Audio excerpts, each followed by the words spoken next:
Hello students, good morning to all of you. I hope कि आप सभी लोग अच्छे होंगे। और आज की क्लास में जो है हम डिस्कस करने जो वाले हैं वो है हमारा थर्मल इंजीनियरिंग का टॉपिक। मैंने देखा है कुछ स्टूडेंट्स को कि जब भी वो थर्मल का नाम सुनते हैं, अभी क्लास में भी जैसे मैं क्लास ले रही थी तो मैंने ये रियलाइज किया कि कुछ स्टूडेंट्स ऐसे हैं कि जिनको ऐसा लग रहा है कि थर्मल बहुत टफ सब्जेक्ट है। But trust me guys, thermal जो है वो बिल्कुल भी टफ सब्जेक्ट नहीं है। अगर आप इस टॉपिक को, इस सब्जेक्ट को एक प्रैक्टिकल लाइफ से रिलेट करोगे तो यहाँ आपको बहुत इंटरेस्ट आने वाला है। और मैं जो ये वीडियोस बना रही हूँ, ये आपकी वीडियोस आपको जो भी आपके दिसंबर में एग्जाम्स आने वाले हैं उसमें भी हेल्प करने वाली है। तो प्लीज मेरी वीडियो के साथ बने रहिए और मुझे पूरी उम्मीद है कि आपको ये एग्जाम टाइम में हेल्प करेगी और आपके अच्छे नंबर आ सकते हैं और इजीली आप यहाँ सारे टॉपिक्स को समझ सकते हो। तो आज की क्लास में जो है वो हम ये सारे थर्मल के टॉपिक्स को कवर करने वाले, जैसे कि आपका सिस्टम क्या होता है, surrounding, universe, boundary and types of system. ये 5 टॉपिक्स हम आज की क्लास में कवर करेंगे। तो सबसे पहले बात करते हैं व्हाट इज सिस्टम। सिस्टम क्या है? System is the prescribed region in space, यानी ये एक ऐसा रीजन है जिसके बारे में हमको बात करनी है, जिसके बारे में हमको स्टडी करनी है। सपोज करो कि आप कुछ स्टडी करने जा रहे हो तो आपका जो फोकस ऑफ अट्रैक्शन है, यानी आप किस चीज पे फोकस करे हुए हो, वो आपका सिस्टम है। अब आप सिस्टम कुछ भी हो सकता है, एक वाटर का ग्लास सिस्टम हो सकता है, ये क्लासरूम जो है वो सिस्टम हो सकता है, कोई मशीन सिस्टम हो सकती है।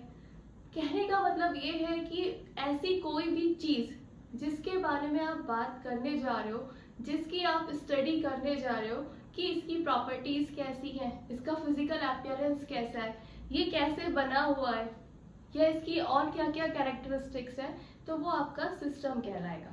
ठीक है, नेक्स्ट हम बात करते हैं surrounding. Surrounding is anything which is external to the system, यानी जब आप किसी एक चीज को सिस्टम मान लेते हो तो बाकी बची हुई जो चीजें हैं आपकी वो किस में आ जाती है? सराउंडिंग में।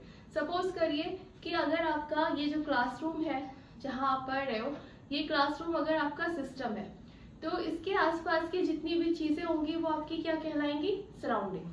ठीक है, अब अगर मैं इस मार्कर की बात करूं, इस मार्कर को अगर आप सिस्टम मान रहे हो तो इसके आसपास का जो एरिया है, इसमें जो भी चीज है वो इसकी क्या हो जाएगी? सराउंडिंग। तो बहुत सिंपल है, सिस्टम वो पार्ट हुआ जिसकी आपको स्टडी करनी है, ठीक है, जिसपे आपका फोकस होना चाहिए, एंड सराउंडिंग उसके जो भी चीजें एक्सटर्नली प्रेजेंट है वो उसकी क्या हो जाएगी? सराउंडिंग। नेक्स्ट आपका आता है यूनिवर्स। अब यूनिवर्स क्या है? यूनिवर्स जो है वो सिस्टम और सराउंडिंग को मिलाकर बनता है। System plus surrounding is called universe, क्योंकि सिस्टम वो चीज जिस पे आप फोकस कर रहे हो एंड सराउंडिंग वो जो बाकी और जो चीजें प्रेजेंट है। तो और है क्या यूनिवर्स में? सिस्टम जिसकी हम बात कर रहे हैं एंड बाकी बचा हुआ सराउंडिंग। तो सिस्टम एंड सराउंडिंग मिलके क्या बनाते हैं? Universe. I hope it is very much clear to you. Next है आपका बाउंड्री। बाउंड्री क्या होता है?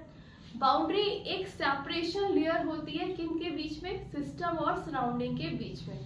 जैसे सपोज करिए ये आपका कोई सिस्टम है, अगर हम इसे सिस्टम मान रहे हैं तो ये हमारा क्या है? ये पॉइंट ऑफ अट्रैक्शन है, ये फोकस वाला एरिया है जिसको मैंने सिस्टम बोला है। इसके अलावा जो भी ये बचा कुचा यहाँ पार्ट है, जो भी जितनी एक्सटर्नल चीजें हैं यहाँ, वो क्या है? इसकी सराउंडिंग। अगर ये सिस्टम है तो इसके आसपास का जितना एरिया है वो क्या कहलाएगा? सराउंडिंग।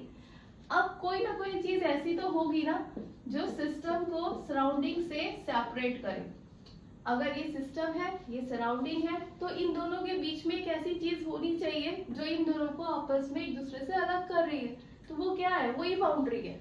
यानी ये जो आपका पार्ट आ गया, अगर मैं इसे डॉटेड लाइन से दिखाऊं तो ये चीज आपकी क्या आ गई? बाउंड्री। यानी एक ऐसी लाइन है, एक ऐसी लेयर जो सिस्टम को सराउंडिंग से अलग कर रही है। ठीक है, अब जो बाउंड्री होती है ना वो 2 टाइप्स की होती है। Boundary is of 2 types. First one is real, second is imaginary. Real boundary वो बाउंड्री होती है जिसे हम अपनी आंखों से डायरेक्टली देख सकते हैं। ठीक है, एंड इमेजिनरी बाउंड्री वो बाउंड्री होती है जो प्रेजेंट तो होती है लेकिन हम उसे आंख से देख नहीं पा रहे होते। अब अगर मैं इसके एग्जाम्पल की बात करूं तो आपको इजीली समझ में आ सकता है। रियल बाउंड्री का अगर एग्जाम्पल देखें, सपोज करिए एक क्लासरूम है और बाहर उसकी गैलरी वाला पार्ट है। तो क्लासरूम को अगर आप सिस्टम मान रहे हो तो गैलरी एंड प्लेग्राउंड जो है वो सब क्या हो गया, उसके आसपास का एरिया सराउंडिंग में हो गया।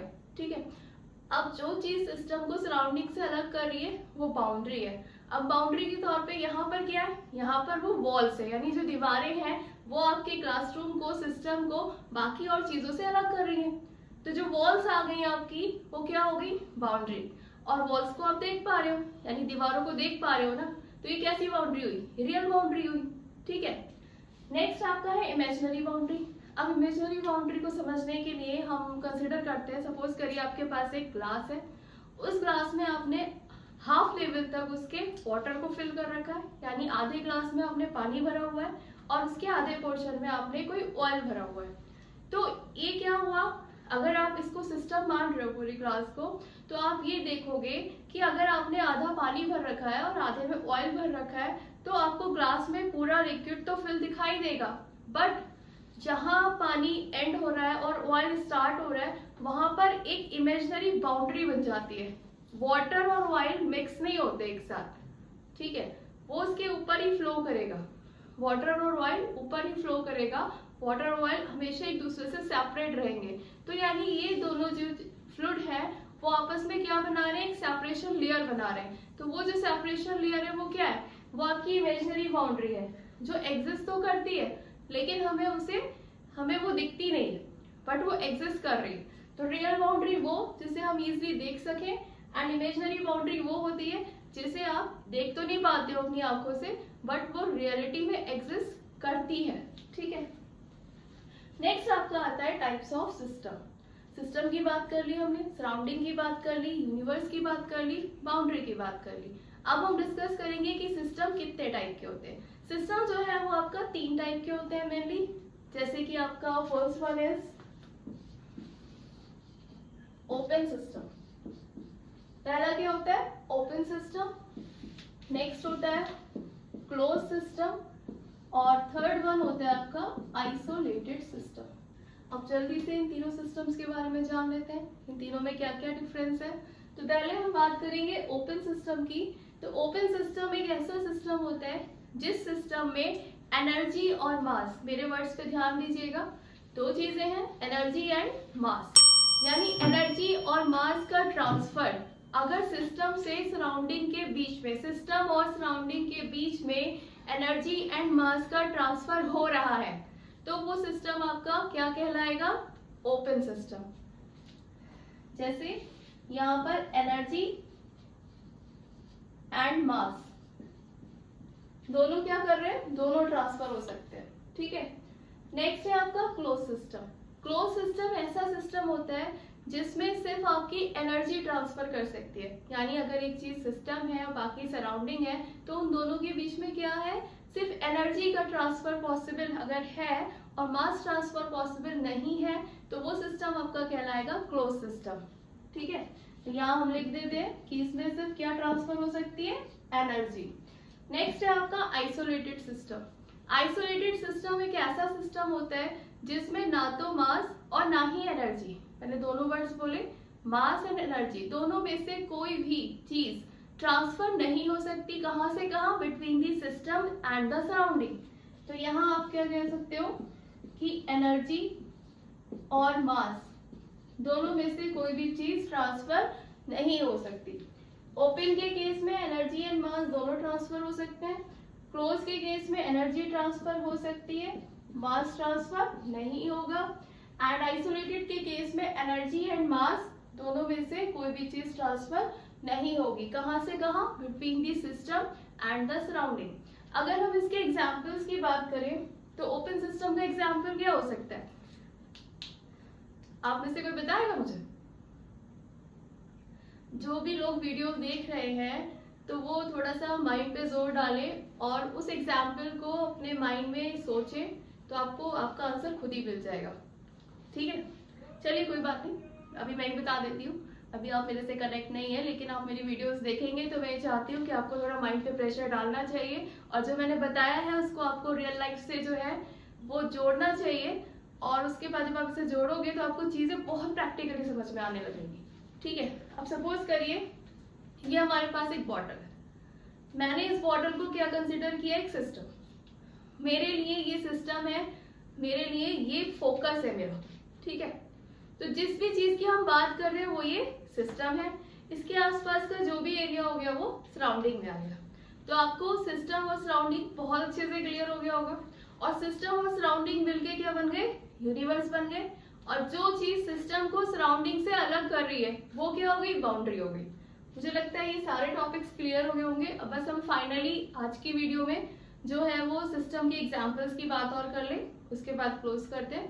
तो मैं बता रही थी कि क्लोज सिस्टम, इस टाइम पर ये जो सिस्टम है यानी ये जो बॉटल है ये कौन सा एग्जाम्पल है, कौन सा टाइप ऑफ सिस्टम है, आप खुद भी सोचिए, मैं तो बताऊंगी। इस टाइम पर ये आपका कौन सा सिस्टम है, ये है आपका क्लोज सिस्टम। क्लोज सिस्टम कैसे, क्योंकि सपोज करिए अगर इस बॉटल में ठंडा पानी है, गर्म पानी है, तो हीट का ट्रांसफर यानी एनर्जी का ट्रांसफर पॉसिबल है। इस सिस्टम का इसके सराउंडिंग के साथ एनर्जी का ट्रांसफर पॉसिबल है। एनर्जी या तो सराउंडिंग से सिस्टम की तरफ आएगी या सिस्टम से सराउंडिंग की तरफ जाएगी। इट डिपेंड्स अपॉन कि बॉटल में ठंडा पानी है या गर्म पानी है। ठीक है, तो इस टाइम पर एनर्जी का ट्रांसफर अगर पॉसिबल है तो ये बॉटल क्लोज सिस्टम है। अगर मुझे इसी बॉटल को ओपन सिस्टम बनाना है तो क्या करना पड़ेगा, ओपन सिस्टम में मैंने बताया कि इसमें एनर्जी ट्रांसफर भी हो सकती है और मास ट्रांसफर भी हो सकता है। तो हमने एनर्जी का ट्रांसफर तो देख लिया, अब मास कैसे ट्रांसफर करें, भाई कुछ नहीं, बहुत इजी है। आपने क्या करना है, इस बॉटल के ढक्कन को खोलना है और थोड़ा सा पानी पी जाना, वेरी सिंपल। यानी आपने क्या करा, एनर्जी ट्रांसफर हो गई। इस बॉटल में पहले कुछ पानी इस लेवल तक था, अब मैंने थोड़ा पानी पी लिया है, इसका लेवल डाउन हो गया। यानी आपने क्या करा, मास का ट्रांसफर भी कर दिया। तो अभी पिछले एग्जाम्पल में आपने देखा कि इसमें सिर्फ एनर्जी ट्रांसफर हो रही थी। अब सेकंड केस में मैंने क्या करा, एनर्जी का ट्रांसफर तो हो ही रहा है, साथ साथ आपने मास का ट्रांसफर भी कर दिया। तो इस कंडीशन में ये सिस्टम क्या कहलाएगा, ओपन सिस्टम। ठीक है, अब इसे ही हम थर्ड केस बनाते हैं। थर्ड केस कैसे बनाएंगे, यानी आइसोलेटेड सिस्टम। आइसोलेटेड सिस्टम के लिए क्या करेंगे, अगर मैं इस बॉटल के ऊपर एक इंसुलेशन लेयर लगा दूं, यानी एक ऐसी लेयर लगा दूं जिसमें हीट का कंडक्शन पॉसिबल ही ना हो। ठीक है, इस बॉटल को इंसुलेटेड बना दूं तो अगर इसमें ठंडा पानी है तो वो ठंडा रहेगा, अगर इसमें गर्म पानी है तो गर्म रहेगा। यानी और बॉटल के ढक्कन को भी नहीं खोलना है, इंसुलेशन करोगे तो कैसे खोलोगे, ठीक है ना। तो आपने इंसुलेटेड करके इसको फुल कवर कर दिया। अब जब आपने कवर कर दिया तो ये बॉटल क्या बन गई, इंसुलेटेड बॉटल बन गई। तो ये आपके एग्जाम्पल हो गई आइसोलेटेड सिस्टम का। यानी अब इस बॉटल से ना तो मास ट्रांसफर हो सकता है ना ही एनर्जी ट्रांसफर हो सकती है। तो मैंने इस बॉटल की हेल्प से आपको ये सारे टॉपिक्स कवर करा दिए, और मुझे लगता है कि आपको ये इजीली समझ में भी आ गया होगा। बहुत प्रैक्टिकल एग्जाम्पल दिया है। तो आप जो इस वीडियो में आपने जो भी आज सीखा है, आप उसको अपनी रियल लाइफ से, प्रैक्टिकल लाइफ से कंपेयर करके देखो, अपने आप खुद एग्जाम्पल्स निकालो, तो आपको थर्मल बहुत ईजी समझ में आने लगेगी। और क्लास में जिन लोगों को नहीं समझ में आता है तो वो मेरी वीडियोस देखकर भी ट्राई कर सकते हैं, उनको काफी हेल्प मिलने वाली है। यहाँ पर आपके एग्जाम से पहले भी जो है मेरी वीडियोस को देख के जाइएगा, तो आपको लिखने में बहुत आसानी होगी। और मेरा बस ये रिक्वेस्ट है कि आप अच्छे से पढ़ाई करें, अपने अच्छे नंबर लाएं, अच्छे कॉम्पिटिटिव एग्जाम क्लियर करें और अच्छी सी जॉब पाएं। तो आगे भी मेरे वीडियोस के साथ, मेरी वीडियो देखने के लिए बने रहिए मेरे चैनल के साथ। और मेरे चैनल की वीडियोस अगर आपको पसंद आती हैं तो लाइक कीजिए और प्लीज मेरे चैनल को सब्सक्राइब कर लीजिएगा, ये आपको इन फ्यूचर बहुत हेल्प देने वाला है। Thank you.